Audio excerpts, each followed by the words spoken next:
Hello friends, welcome back to OK Azure. In this video, we'll talk about the very important concept of cloud computing, which is serverless computing. So in this video, we'll talk about all the aspects of serverless computing and we'll end up this video by looking at an example. We'll see a working sample here. Alright, so that being said, let's begin the video. Serverless is a computing model where the cloud service provider is responsible for managing the piece of code without the developer having to bother about the infrastructure setup and management. So basically you have to be worried about your application code and cloud provider will take care of the underlying infrastructure. All right. So let's move forward and have a deep look at the serverless. Now we know the definition. It says that you just need to focus on your application code, not on the infrastructure. So let's visualize the definition of serverless computing. So here you have your application code. So what it says that you pass your application code to the cloud provider and then cloud provider will take care of the execution of your application code. Cloud provider will set up the underlying infrastructure in terms of CPU core, in terms of RAM, storage, and the environment, right? So in serverless computing, you just need to be worried about your application code and cloud provider will take care of the underlying infrastructure. All right, let's move forward. So here, what makes your application serverless? So serverless doesn't mean there is no server. There is a server to run your application code, but you are not responsible to maintain the server, right? So this particular concept is known as zero administration. You just need to deploy your application code without any provision and management. So there is no need for you to go and create or deploy a virtual machine or any other resources for your application. You simply just go and deploy your code. That's it. That is your part to do. Nothing else. Next one is auto scale. So scaling of your application code will be taken care by the cloud provider itself. Managed infrastructure, as I told you earlier, there is nothing for you to take care. The next concept is pay per execution. It means you just have to pay for the time period your code has executed. For example, if your code is running for 2 hours in a day, you just need to pay for those 2 hours only. All right. Now let's move forward. Let's talk about the serverless architecture. Now, in the traditional application architecture, the entire application is just as a whole one, right? And then there was a time or there was a concept called microservices where you break your application into microservices. Each one is responsible for some sort of functionality. Whereas in serverless, you just break down your application logic into smaller functions.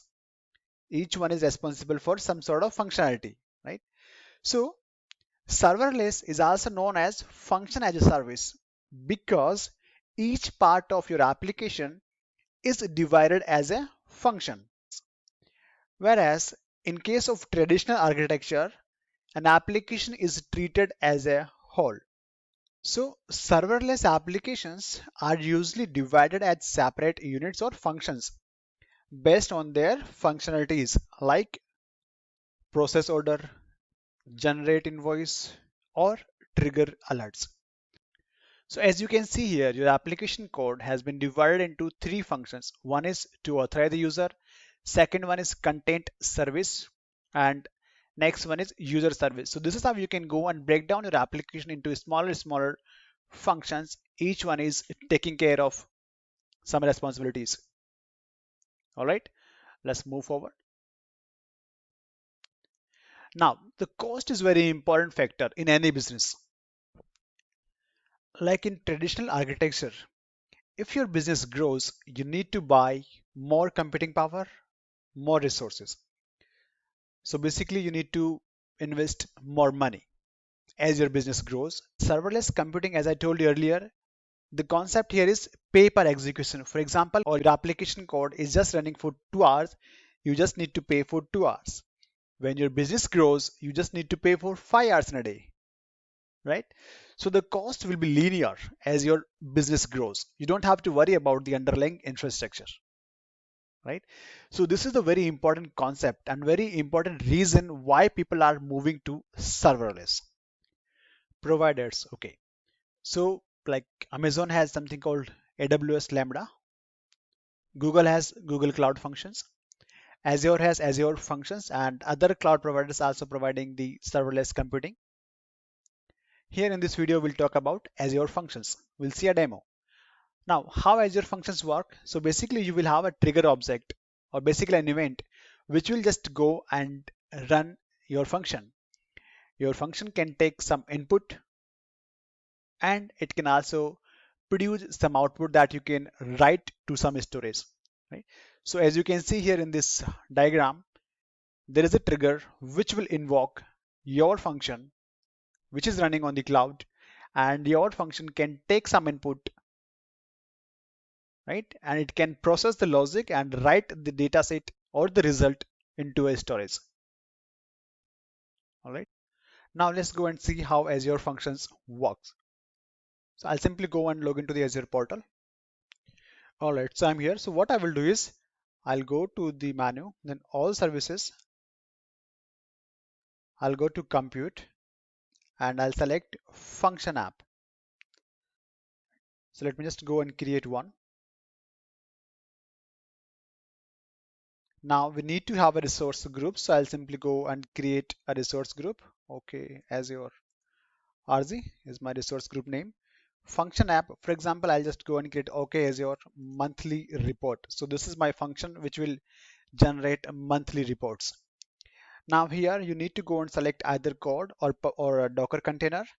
So because I'm just going to give you the demo here, so I'll simply go and make use of code and I will simply go and make use of .NET. Now as you can see here, you can just go and select the programming language of your choice. You can just go and opt Node.js, Python or Java, but I'll simply go and make use of .NET.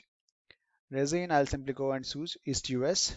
Next is storage to contain your function or your code, the configuration file, and to store the logs, right? So I will keep as is. Now plan here, if you see here in the drop down, you have three options. One is consumption plan, then you have premium, and then you have app service plan. But so here we are going to go and opt consumption or serverless plan because I don't want to maintain the underlying infrastructure. Next, monitoring I don't want. For other, I'll simply go and click next, and I'll simply go and click on the create. Now this particular click will go and create a function app for us. You can see a deployment is in progress and I think it will take close to 2 minutes. All right, now we have our function app ready. Let's go to the resource here. Now I'll go to the functions here. You can see here under functions, blade functions, and as of now, there is no function in our function app. So let me just go and create one. I'll simply go and click on add. Now here is very important thing which you need to understand. So if you see here, there are different kind of triggers available to run the function. Like we have HTTP request, HTTP trigger, then we have a timer trigger in case if you want your piece of code to execute in a timely manner. Then you can also go and make use of queue storage. So as and when there is a message in the queue, you can just go and invoke a function. Then you can have as your service bus queue trigger. We have bus topic trigger and as your blob storage trigger. So whenever there is a new item in your blob storage, you can invoke your function to perform some logic. And there are few more like Azure Event Hub trigger, Cosmos DB trigger. There are so many options available, right? But for this demo purpose, I will simply go and select the timer trigger. All right. Now here you need to go and give a name. So basically, for example, I'll simply call it as timer trigger. Okay. I'll call it as daily trigger. Now, if you see here, schedule, so basically this particular thing is known as cron expression. So if you click on schedule, you will see the format. It says the first parameter is second, next one is minute, then we have hour, then we have day, month, and day of the week. So now what I will do is I want to execute this particular function in every 5 seconds.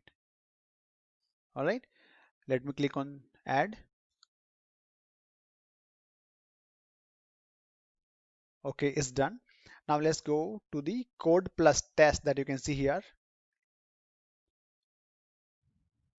So basically now here you can write your application code, like whatever action you want to do, you can write here. So what I will do is, so I'll simply clean or I'll just go and write one more.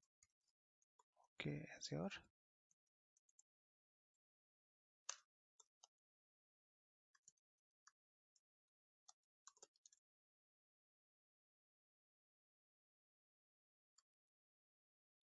Could be anything.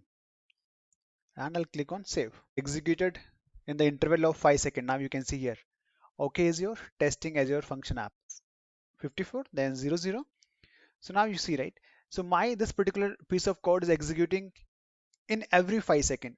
So depending on your business need, you can just go and change the cron expression when you want your piece of code to be executed, right? For example, I just want this particular piece of code to be executed in every minute. So what I will do is I'll go to integration, and here I'll simply go to the timer, and I will change the cron expression. For example, I want this particular piece of code to be executed in every single minute, right? So I will simply go and save. Updating the bindings. Okay. So now I'll just go back to the code plus test section, and I will simply wait for. Now we need to wait for a minute to see in action, because now we have changed the cron expression, or basically the scheduling of this particular function app. So we need to wait for a minute to see the log. All right. Now you can see here that the first log was here close to 54 minutes, and the next execution was here as 55 minutes, and next was here at 56, right? So my function or my code is executing every minute, right? So I hope you understood the concept, right? This is me close, I think. So here we are done with this video. Thank you for watching, and in case if you have any doubt, just let me know in the comment section. Bye for now.